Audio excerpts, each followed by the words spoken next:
কুমিল্লা সদর দক্ষিণ উপজেলায় ট্রেন বাস সংঘর্ষে অন্তত ১২ জন নিহত এবং বেশ কয়েকজন আহত হয়েছে। ঈদের দিন দিবাগত রাত ৩টার দিকে সদর দক্ষিণ উপজেলার পদুয়ার বাজার রেল ক্রসিং এলাকায় এই দুর্ঘটনা ঘটে।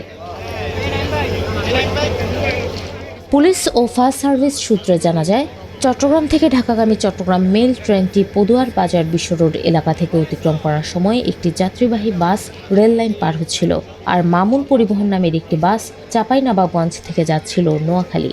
এই সময় দ্রুতগতির ট্রেনটি বাসটিকে সজোরে ধাক্কা দেয়, এতে বাসটি ট্রেনের ইঞ্জিনের সঙ্গে আটকে যায়।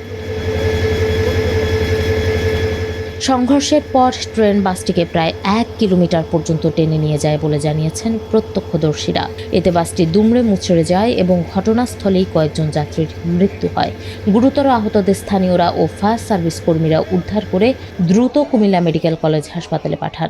ট্রেনটা ওই দিক থেকে আসতেছে, এই বাসটা সামনে ছিল, আমরা আইসে দেখছি এই অবস্থা দেখার পরে আমরা শুরুতেই সর্বপ্রথম একটা বাচ্চাকে বের করছি। বাচ্চাটার মৃত মজকটা বের হয়ে গেছে। বাইর করার পরে এখন আমরা মিনিমাম ১০ থেকে ১২ জন আমরা ছিলাম সবাই উদ্ধার কাজে। আমরা প্রায় আনুমানিক মৃত লোক বের করছি ১০ থেকে ৯ জন বের করছি। কুমিল্লা ইপিজেড পুলিশ ফাঁড়ির ইনচার্জ মোহাম্মদ সাইফুল ইসলাম জানান, দুর্ঘটনায় ১২ জন নিহত হয়েছেন। তাদের মধ্যে কয়েকজন ঘটনাস্থলে এবং অন্যরা হাসপাতালে চিকিৎসাধীন অবস্থায় মারা যান। তাৎক্ষণিকভাবে নিহত ব্যক্তিদের পরিচয় শনাক্ত করা সম্ভব হয়নি।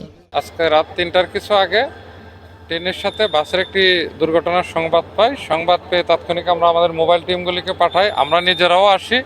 সেই সাথে ফায়ার সার্ভিস এবং স্থানীয় যে লোকজন আছে, রেলওয়ে পুলিশ, তারাও আসে। এসে আমরা সর্বাত্মক চেষ্টা করি আহত যারা তাদেরকে হাসপাতালে পাঠানোর জন্য, সেই সাথে যারা নিহত হয়েছে তাদেরকেও উদ্ধার করার জন্য। এদিকে দুর্ঘটনার পর প্রায় ৩ ঘন্টা ঢাকা চট্টগ্রাম রেলপথে ট্রেন চলাচল বন্ধ থাকে। পরে উদ্ধার কার্যক্রম শেষে চলাচল স্বাভাবিক হয়। এ ঘটনার দায়িত্বে অবহেলার অভিযোগে ২ গেটম্যানকে সাময়িক বরখাস্ত করেছে রেলওয়ে কর্তৃপক্ষ।